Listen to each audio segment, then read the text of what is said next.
നല്ല ടേസ്റ്റുള്ള കറിയാ, കഴിക്കേ. ഏതാ? മതി മതി. അളയാ, അടുത്ത മാസം ഞാൻ ശിശിരയും കൂടെ ഒരു ഹണിമൂൺ ട്രിപ്പിന് വിദേശത്തേക്ക് പോകുന്നുണ്ട്. അത് നല്ല കാര്യമാണല്ലോ. ഒരു 10 ദിവസത്തെ ടൂറാണ്.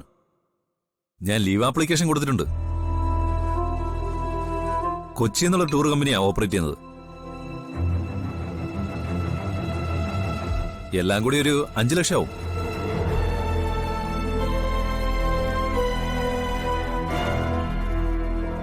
ആകപ്പാടെ നമുക്കൊക്കെ ഒരു ചെറിയ ജീവിതമല്ലേ ഉള്ളൂ. കല്യാണോ ഒരിക്കലേ ഉള്ളൂ. ശിശിരയ്ക്കാണ് ഹണിമൂൺ ട്രിപ്പിന് പോകണമെന്നും വലിയ ആഗ്രഹം.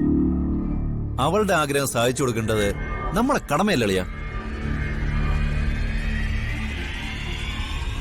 വേണം വേണം, അവളുടെ എല്ലാ ആഗ്രഹങ്ങളും സാധിച്ചു കൊടുക്കണം. എന്നാലും 5 ലക്ഷം രൂപ എന്നൊക്കെ പറയുമ്പോ ഒരു ദിവസം വെറും 50,000 അത്രയല്ലേ ഉള്ളൂ. അത് വലിയ കാര്യമാണോ?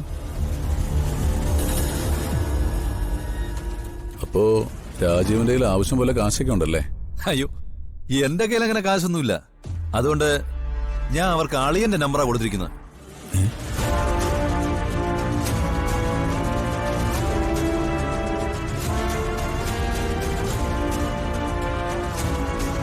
ഇതൊക്കെ അളിയന് നിസ്സാരമല്ലേ?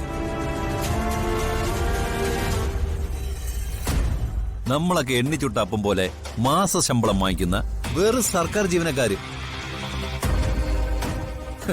അതുപോലെയാണ് അളിയെ. ഒരു കേസ് അയച്ച ലക്ഷങ്ങൾ എത്രയാ? ഞാൻ അങ്ങനെ ആരോടും അന്യായമായിട്ട് കാശ് മേടിക്കാറില്ല. വേണ്ടല്ലോ, ന്യായമായിട്ട് മേടിച്ചാ മതിയല്ലോ.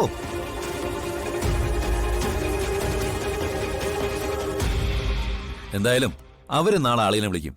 അപ്പൊ ആ കാശ് എന്താണെന്ന് വെച്ചാ കൊടുത്തേക്കണേ. എന്റെ കയ്യിൽ 5 ലക്ഷം രൂപയൊന്നും എടുക്കാനില്ല. ആളിയം വെറുതെ എന്റെ മുമ്പിൽ വിളവറക്കാൻ നോക്കണ്ട. അളിയനെ പോലെ ഇത്രയും വലിയൊരു വക്കീലിന് കാശില്ലെന്ന് പറഞ്ഞ ആരെങ്കിലും വിശ്വസിക്കളിയ?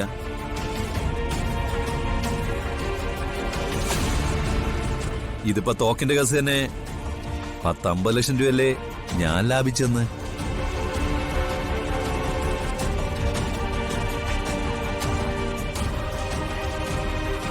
ഇതുപോലുള്ള കേസിനെ മോളിയിരിക്കുന്ന ഓരോരുത്തന്മാര് മേടിക്കുന്ന കാശിന്റെ കണക്കിട്ടാലേ നമ്മള് ഞെട്ടിപ്പോവും.